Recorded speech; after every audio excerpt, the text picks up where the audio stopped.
Assalamu alaikum. Voici la deuxième partie du chapitre 4, les oscillations mécaniques concernant la classe SG. À la fin de cette partie, vous serez capable d'expliquer les oscillations libres non amorties d'un pendule de torsion. Tout d'abord, rappelons-nous l'équation différentielle d'un pendule élastique vertical et x secondes plus oméga 0 carré x est égal à 0. Sa solution est x est égal à xm sinus oméga 0 t plus phi ou xm cosinus oméga 0 t plus grande phi. Avec oméga 0, la pulsation propre est égale à radical k sur m et la période propre t0 est égale à 2 pi radical m sur k. Rappelons aussi qu'un fil de constante de torsion C possède une énergie potentielle élastique de torsion qui est égale à 1/2 c θ au carré. On commence par quelques prérequis sur la rotation. On va rappeler les idées du moment d'une force, de l'abscisse angulaire et des équations horaires du mouvement.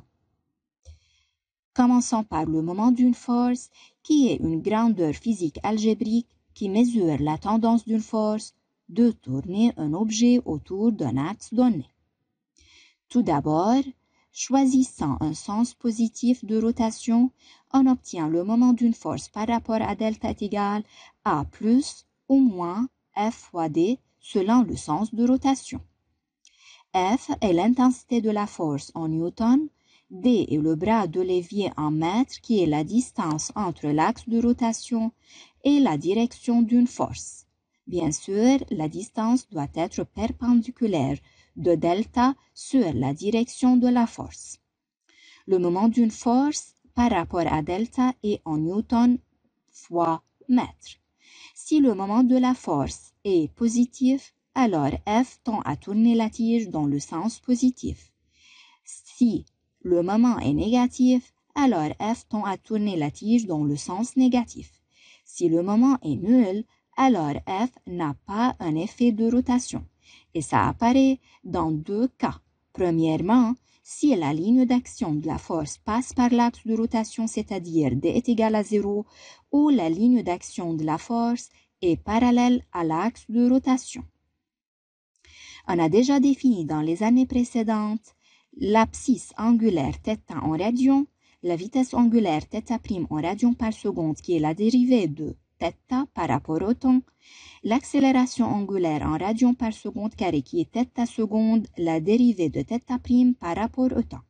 Mais si on a l'accélération angulaire, on peut trouver θ' en intégrant θ seconde et de même θ est la primitive de θ'.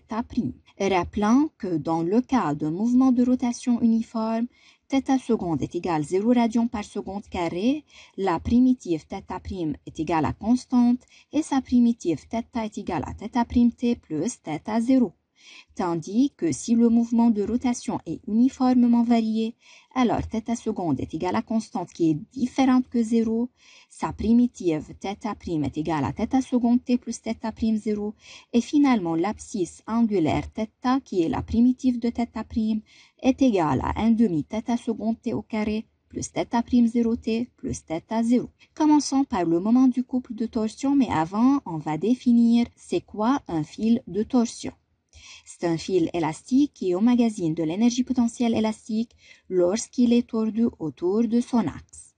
Par exemple, ce pendule de torsion formé d'un cube rigide à l'extrémité inférieure d'un fil de torsion, dont l'extrémité supérieure est fixée à un support.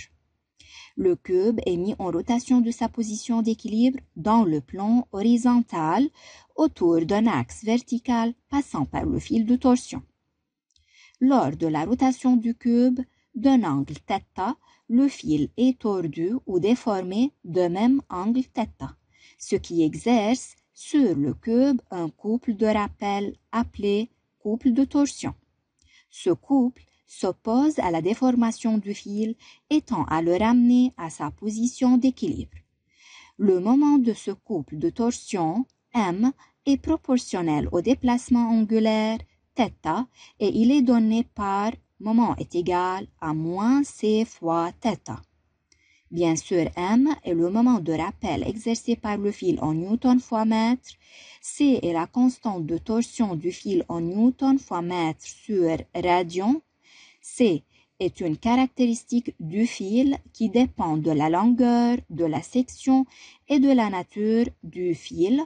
Et finalement, θ est l'abscisse angulaire du fil de torsion en radian. Notons que le signe moins signifie que M tend à ramener le fil à sa position d'équilibre. Le moment de rappel exercé par un fil de torsion qui est moment est égal à moins C fois θ est analogue à la force de rappel qui est la tension qui est égale à moins K fois X exercée par un ressort étiré d'un déplacement X. Alors, un pendule de torsion est un oscillateur mécanique. Pour étudier son mouvement, on considère le pendule ci-contre. Si le fil de torsion est tordu d'un angle θ, le pendule commence à osciller entre deux positions extrêmes. Choisissant le sens anti-horaire comme sens de rotation positif, lorsque le disque tourne dans le sens positif, sa vitesse angulaire θ' est positive.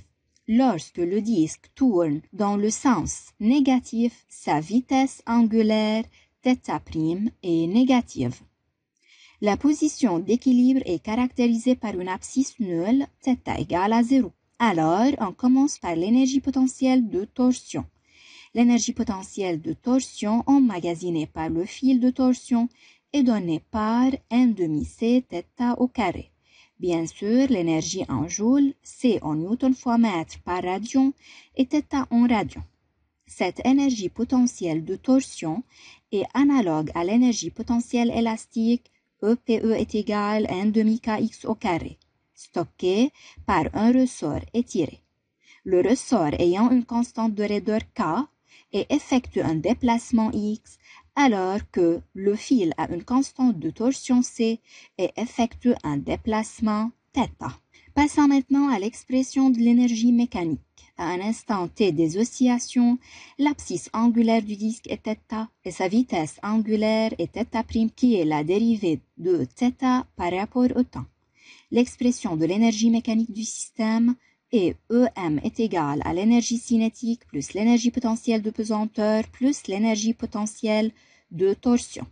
L'énergie potentielle de pesanteur est égale à 0 car le centre du disque se trouve dans le niveau de référence de l'EPP. EC est égal à 1/2 Iθ' au carré et EPT est égal à 1/2 au carré.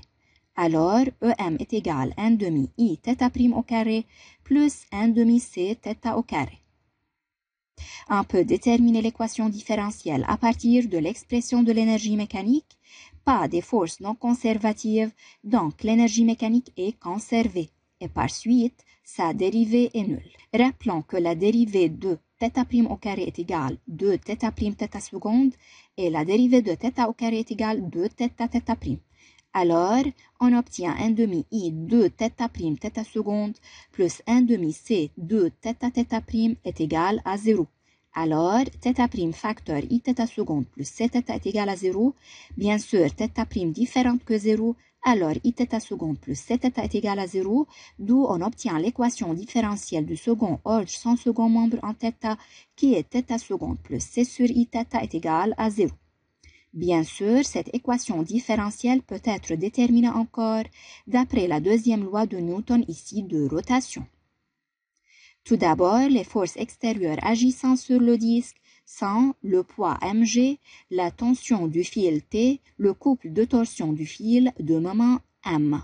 La deuxième loi de Newton de rotation est la somme des moments est égale à i'θ seconde, similaire à la deuxième loi de Newton de translation qui est la somme des forces extérieures est égale à m fois a. Donc, le moment de mg plus le moment de t plus le moment du couple est égal à i'θ seconde. Le moment de mg et le moment de la tension sont nuls puisque mg et t passent par l'axe de rotation. Alors, le moment du couple est égal à i'θ seconde. Par suite, moins cθ est égal à i'θ seconde. Alors, θ seconde plus c sur i'θ est égal à 0 et l'équation différentielle qui régit le mouvement de ce pendule. L'équation différentielle obtenue est de la forme θ seconde plus oméga 0 carré θ est égal à 0. Alors, le mouvement est harmonique simple et la solution de la forme θ égale à sinus oméga 0 t plus phi ou θ égale à cosinus oméga 0 t plus grande phi. θ est une fonction sinusoïdale, a oméga 0 phi et grande phi sont des constantes, l'amplitude θm est égale à la valeur absolue de a. Par comparaison de l'équation différentielle et de la forme générale, on trouve que oméga 0 est égal radical c sur i, t0 est égal 2pi sur oméga 0, ça fait 2pi radical i sur c, et f0 est égal oméga 0 sur 2pi est égal 1 sur 2pi radical c sur i. Application. Un pendule de torsion est formé d'une tige homogène AB de longueur L égale 50 cm et de masse M égale 0,5 kg et d'un fil de torsion verticale de masse négligeable et de constante C est égale 0,02 Newton fois mètre par radion. On écarte AB d'angle θ est égal moins 0,15 radion à partir de la position d'équilibre, c'est-à-dire dans le sens négatif. Puis on la lâche à T0 égale à 0 sans vitesse initiale. L'abscisse angulaire est θ et la valeur algébrique de sa vitesse est θ', bien sûr, à l'instant t. On donne le pp est égal à 0 dans le plan horizontal passant par le centre de la tige et les frottements sont négligeables. Le moment d'inertie de la tige par rapport au fil est égal à 1 sur 12 ml au carré. Premièrement, écrire à un instant t l'expression de l'énergie mécanique du système pendule-terre en fonction de θ', θ, I et C. L'énergie mécanique est égale à EC plus EPT plus EPP. Le PP est égal à 0, alors EM est égal à 1 demi Iθ' au carré plus 1 demi C θ au carré. Deuxièmement, établir l'équation différentielle qui régit le mouvement de la tige en θ. Bien sûr, pas de frottement, ça veut dire que pas des forces non conservatives, alors EM est égal à constante. La dérivée de EM par rapport au temps est égale à 0. Alors, Iθ' θ seconde plus C θ θ' est égal à 0. θ' est différente que 0. Alors, on obtient l'équation différentielle θ seconde plus C sur I, θ égale à 0. Troisièmement, déduire la nature du mouvement de la tige et la valeur de la période propre. L'équation différentielle déjà obtenue a la forme de θ seconde plus oméga 0 carré θ est égal à 0, alors la nature du mouvement est harmonique simple. Par comparaison, oméga 0 au carré est égal C sur I, alors oméga 0 est égal radical C sur I, T0 est égal 2pi sur oméga 0, ça fait 2pi radical I sur C.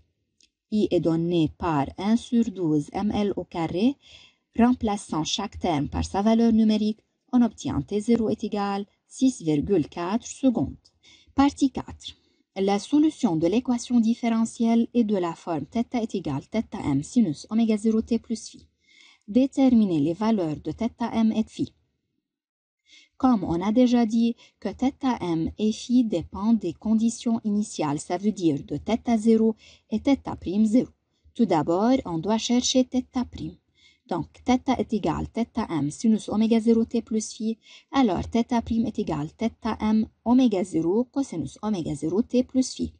Remplaçant t par 0, on obtient θ0 est égal θm sinus phi qui est égal à moins 0,15 d'après les données. Et θ'0 est égal à θm oméga 0 cosinus phi égal à 0 encore d'après la donnée. θ0 nommé équation 1 et θ'0 nommé équation 2. D'après l'équation 2, on peut dire que cosinus phi est égal à 0 puisque θm est différente que 0 et oméga 0 est différente que 0. Ce qui correspond à phi est égal plus ou moins pi sur 2. D'après l'équation 1, on a sinus phi multiplié par θm est égal à moins 0,15. Bien sûr, θm est toujours positive, alors on peut conclure que sinus phi est négative.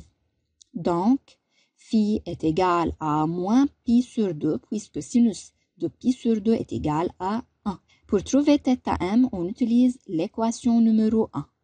Donc, θm est égal à moins 0,15 sur sinus moins pi sur 2.